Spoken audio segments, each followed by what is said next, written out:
So,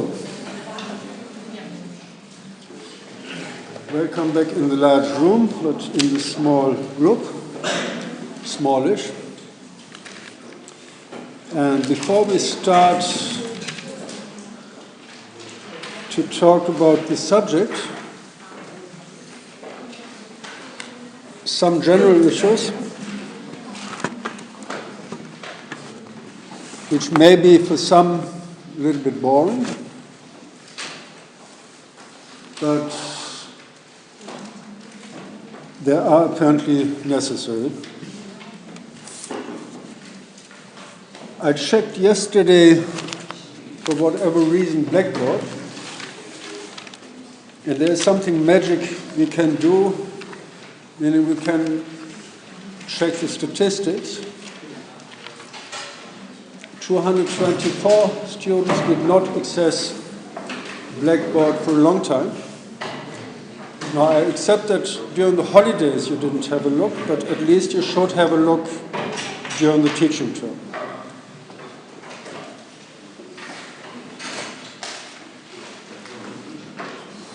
There are different ways of communicating.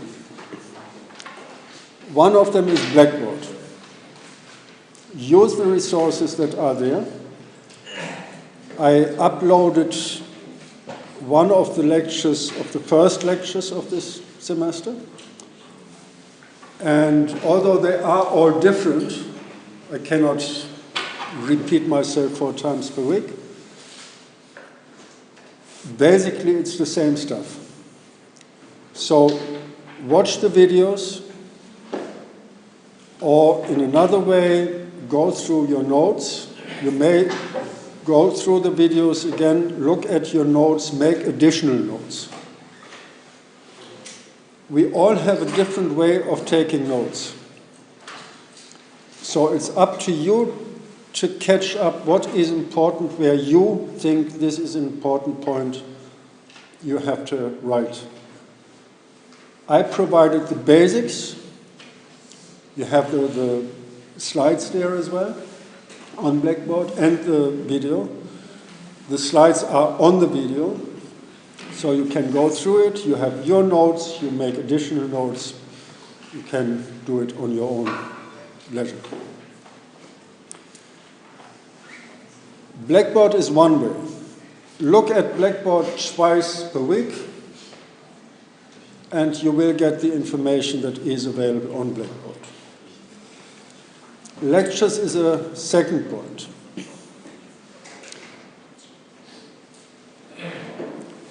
Lecture does not mean I'm reading what you can read somewhere else. What I do is to get information from different perspectives, from different books together. There is something that is available in the textbook, but there is much more. And this is important to get an overview, to look at the connections, at the links between different issues. Then you have your own notes, and then I just started, which is not yet available, will be sometime during the weekend, to upload additional reading. It's a huge amount of reading, some little short things, some larger things, some books, entire books. They are only for your use.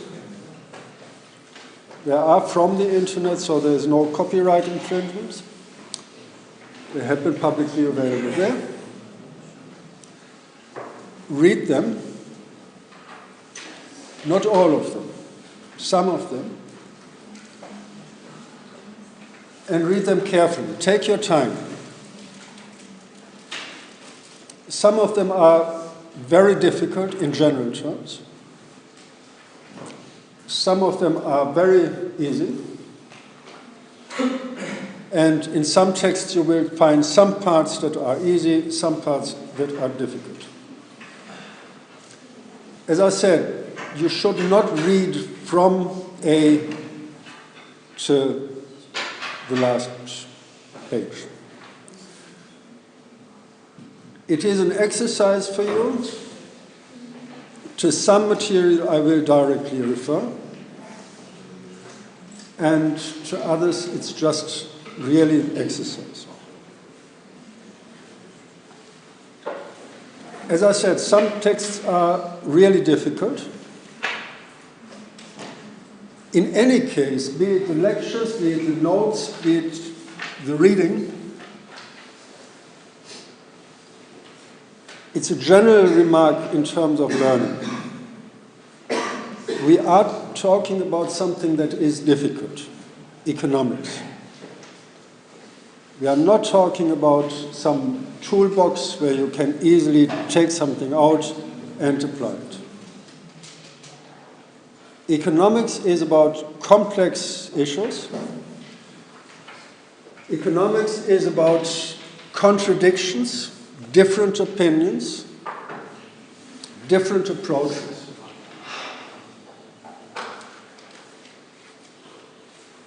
This means as well, if you read something, if you listen to me, don't expect I have to understand everything. If I read a book, I probably understand more as you, because I'm more used to English language and I studied this stuff. But still, if I read a book the second time, if I read it the fourth time, if I read it the 10th time, I always find something new. This is part of learning. It's not sitting down, reading something, hearing something, right, I got it. Even if you got it, you may get additional information from another source, and you rethink, you get a new idea of what you had been thinking about. So don't panic. It all takes time. I don't know, you have, I think, 3 years left, basically, to get a basic understanding. And I emphasize it's a basic understanding. Don't expect to get out here and win the Nobel Prize or something like this. It's part of a long process. So take your time. But take it. Meaning engage. And this is another source, if you want, for your learning. Ask questions. There are not many, if at all, stupid questions. Usually, if you have a question, it may be simply a question where you don't understand something.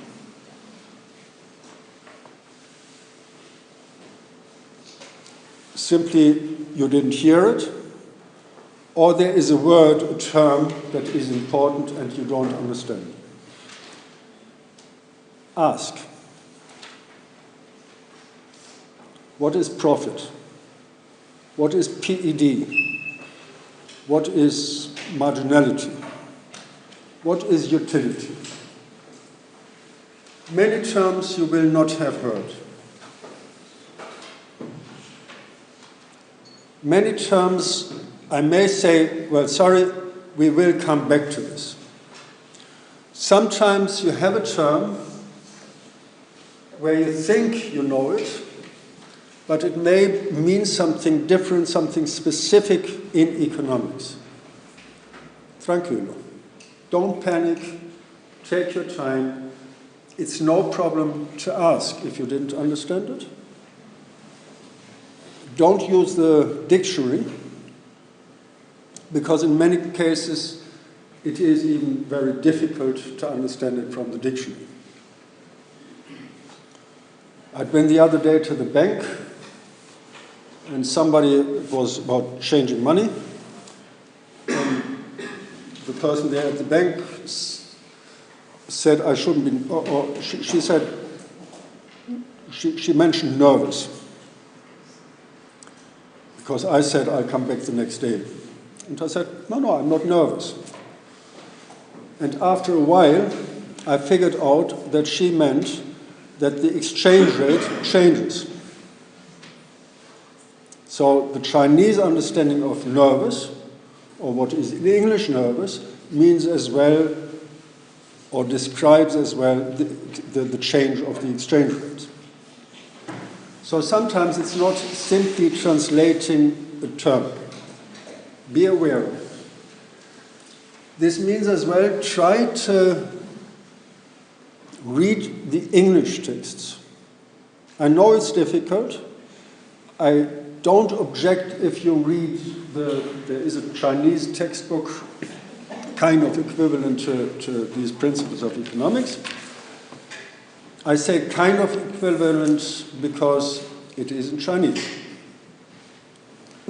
It's even if you have Spanish and Italian, very similar languages, it's not identical. Be aware of it, refer to what we are using, i.e. the English text.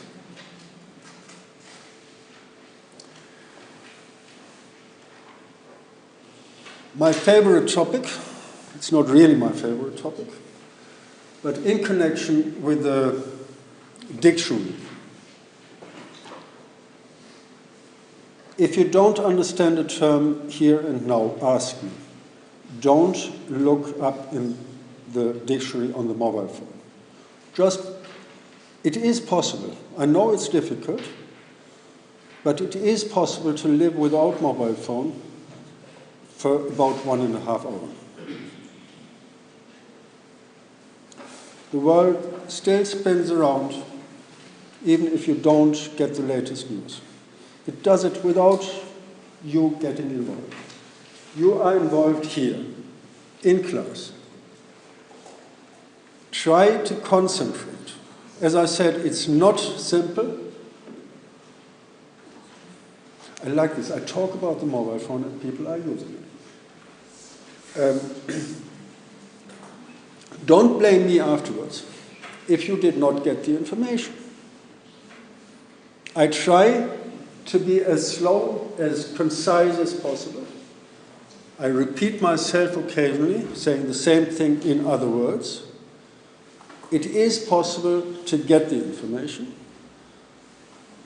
if you are listening, if you are going through it. If you don't have the question now, ask it next time. If you don't have the question now, come to my office. If possible, after contacting me before and arranging a meeting. No problem. You can come on your own. You can come, I think I managed 16 people, 8 in the office. Once there had been more, we found another room. The problem is not to do something, the problem is omitting something and not doing it. Having said this, the problem can be doing something, i.e. using the mobile phone during the lectures.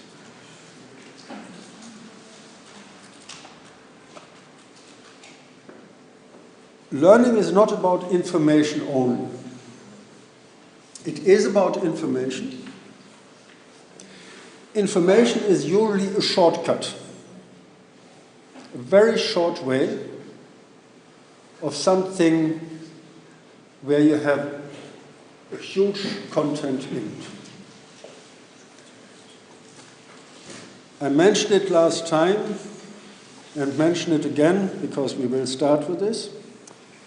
It is about asking, engaging in the subject. As I said, especially in economics, it is about different opinions, different approaches. A very simple example. Profit, you can define profit. I can give you a definition of profit. Now then you are starting with a little bit of trouble. Is it the accounting definition or is it the economics definition? Leaving this aside, understanding profit requires as well to accept that there is a difference if we talk about short-term profit and long-term profit. There is a difference if I talk about my own personal profit or a profitability of an enterprise or the profitability, if you want, of an economy. Many disputes in economics come exactly from this. One uses this understanding, the other uses this understanding, and they say, but you are wrong. And you are wrong if I come from here and use my definition and my understanding. You may be right if I say, okay, if I understand your assumptions, then you are right, but I doubt that these assumptions are correct. That's a different way of understanding things. Take your time to get into this way of thinking. Meaning, take your time as well to engage into something.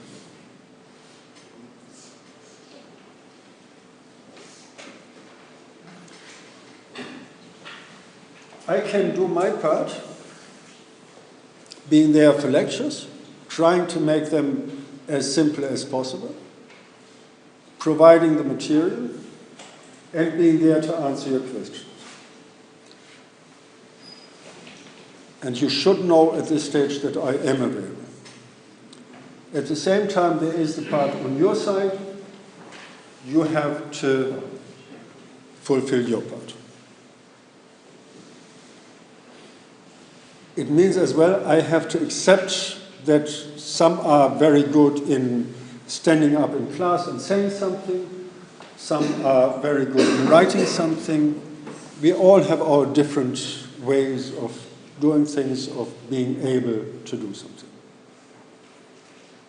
It's a little bit a problem because I have to deal with many different people at the same time.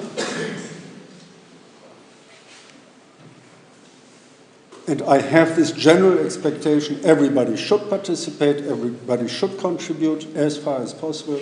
I know it is not possible really for everybody doing the same thing, simply because of different understanding, different approaches, different ways. Okay, no problem with it, but try to use all these opportunities. If you don't do it, if you prefer to use the mobile phone during class, fine. Don't blame me. Don't expect your classmates to explain these things. And I know, and I don't like to say it, it is arrogant, but I am the lecturer, and I probably know more or more authentic what others get. There may be exceptions insofar that I say, at a later stage possibly, come here, say something, present something, and then we listen, the rest of you and I listen to this person. Okay?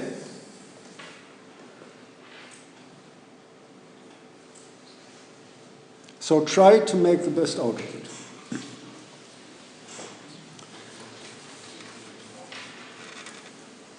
As I said, participation.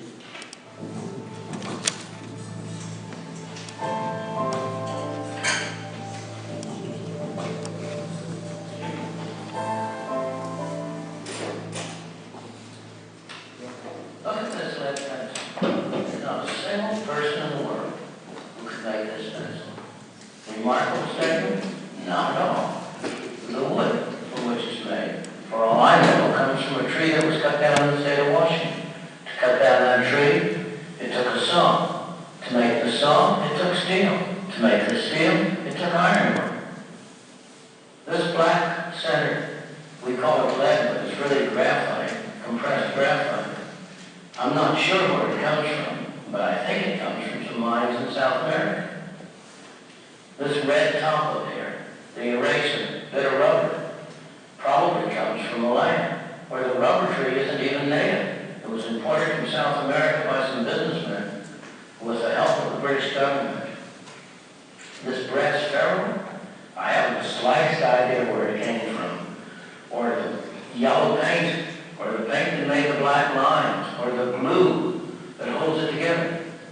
Literally thousands of people cooperated to make this pencil. People who don't speak the same language, who practice different religions, who might hate one another if they ever met. When you go down to the store and buy this pencil, you are in effect trading a few minutes of your time for a few seconds of the time of all those thousands of people. What brought them together and induced them to cooperate to make this pencil? There was no commissar sending out orders from some central office. It was the magic of the price system, the impersonal operation of prices that brought them together and got them to cooperate to make this pencil so that you could have it for a trifling sum. That is why the operation of the free market is so essential, not only to promote productive efficiency, but even more to foster harmony and peace among the peoples of the world.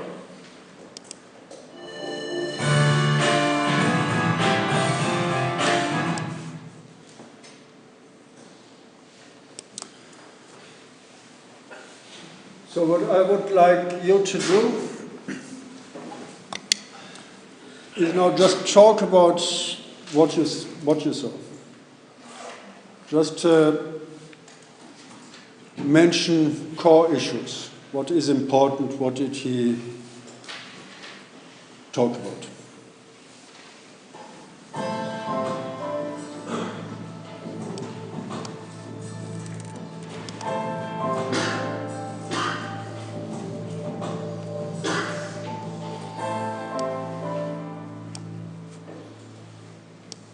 Look at this lead pencil. There's not a single person in the world who could make this pencil. Remarkable statement? Not at all. The wood from which it's made, for all I know, comes from a tree that was cut down in the state of Washington. To cut down that tree, it took a saw. To make the saw, it took steel. To make the steel, it took ironwork. This black center, we call it lead, but it's really graphite, compressed graphite. I'm not sure where it comes from, but I think it comes from some mines in South America. This red top up here, the eraser, bit of rubber, probably comes from Malaya, where the rubber tree isn't even native. It was imported from South America by some businessmen with the help of the British government. This brass ferrule, I haven't the slightest idea where it came from, or the yellow paint, or the paint that made the black lines, or the glue that holds it together. Literally thousands of people cooperated to make this pencil. People who don't speak the same language, who practice different religions, who might hate one another if they ever met. When you go down to the store and buy this pencil, you are in effect trading a few minutes of your time for a few seconds of the time of all those thousands of people. What brought them together and induced them to cooperate to make this pencil? There was no commissar sending out orders from some central office. It was the magic of the price system, the impersonal operation of prices that brought them together and got them to cooperate to make this pencil so that you could have it for a trifling sum. That is why the operation of the free market is so essential, not only to promote productive efficiency, but even more to foster harmony and peace among the peoples of the world.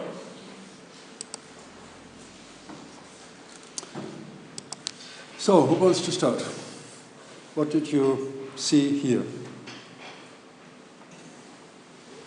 There are two ways, what he did as well,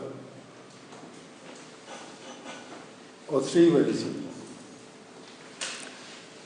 The one is you have your opinion on something,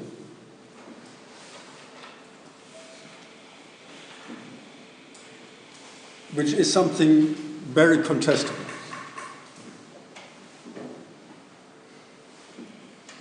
The other thing is you describe something. In very simple terms. And the third level is you use analytical terms.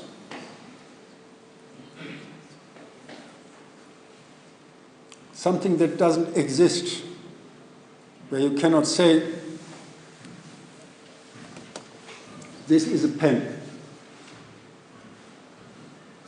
or a writing instrument or something. That's something you can see, you can touch, you can do something. But writing is already a little bit tricky. We know what it is, but there is no such thing as writing that we can go there, that we can touch it. There is no such thing as a market that we can say, this is the market.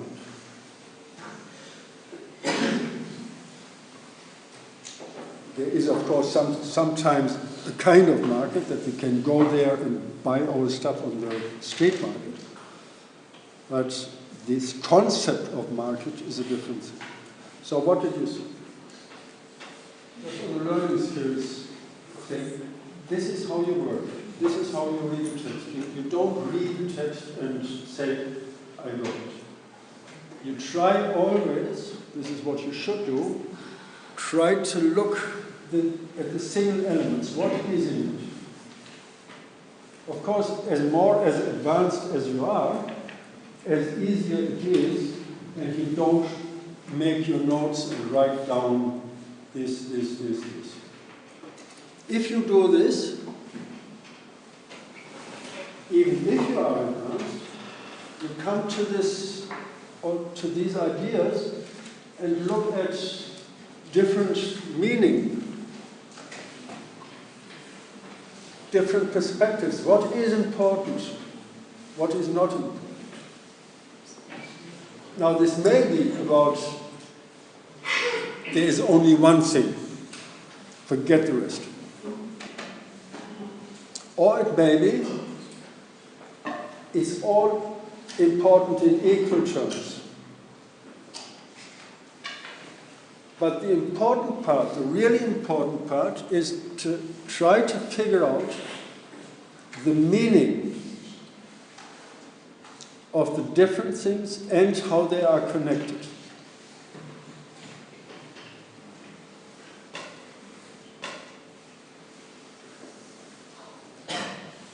I feel a little bit funny using Milton Friedman for this exercise, because for me, Milton Friedman is one of the most contestable economists, and I would probably disagree with him to 90%. At least when it comes to the fundamental issues. And you will see now why.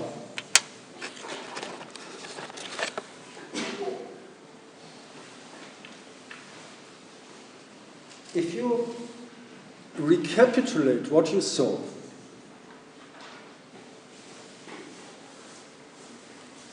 he talked probably about 2/3 of this clip about production. The production of a very simple thing, namely the production of a pencil. And then it's, of course, amazing in a way, coming across these things like Adam Smith, the needle, the production of the needle, to see actually even this tiny thing of a pencil is a very complex, very difficult thing. It's not just a piece of wood, put some graphite into it, and that's it. It's a global issue. Stuff coming from different parts of the world and being put together somewhere. He talks about 2/3 of this film, of this clip, exactly about this. And then he says, in the last third or so, all this is not really important. Important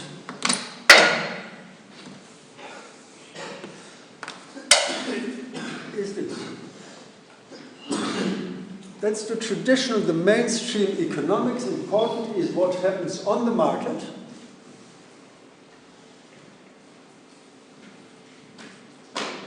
And you know the terms supply and demand.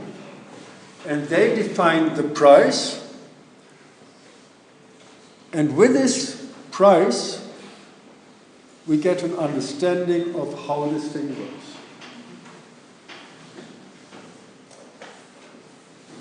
I think it is amazing to forget when he's getting serious, to forget everything of the process of production.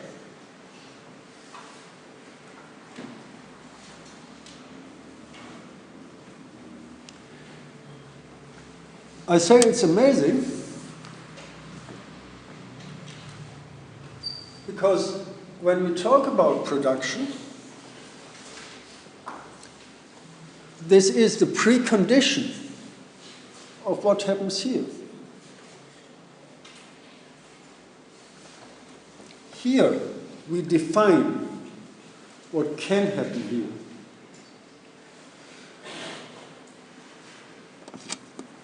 Meaning, you first have to produce something before you can go to the market and say, now we are exchanging.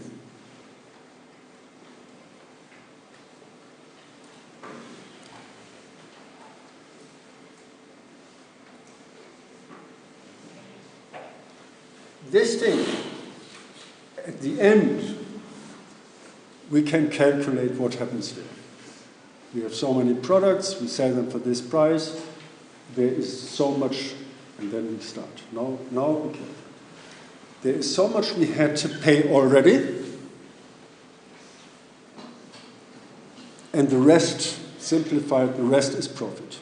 We had to invest this amount, and then we can think about profit after deduction of the investment. Okay?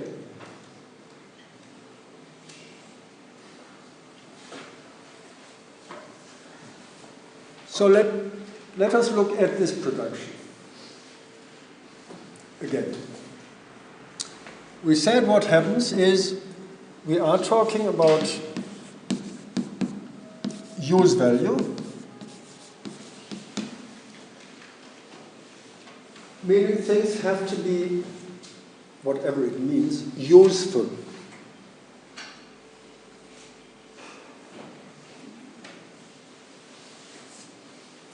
A heap of rubbish is not useful.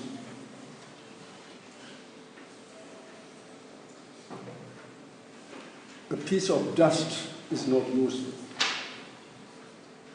But if it is pressed to chalk, it is useful.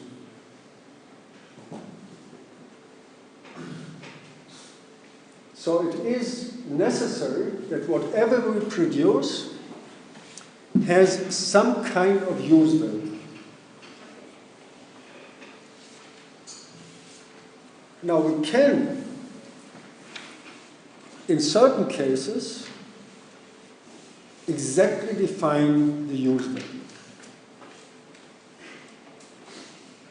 A piece of chalk is there to be used on a blackboard, which is green, to write something. Or to write on the street if you make your games play around. You can make pieces of arts.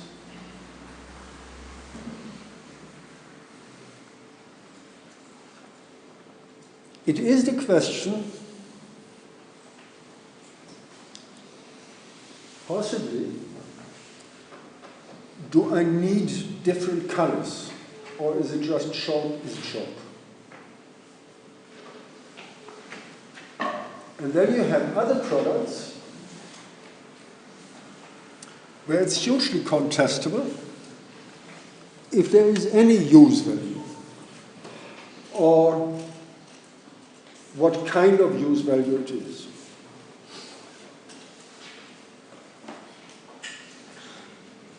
Very expensive handbags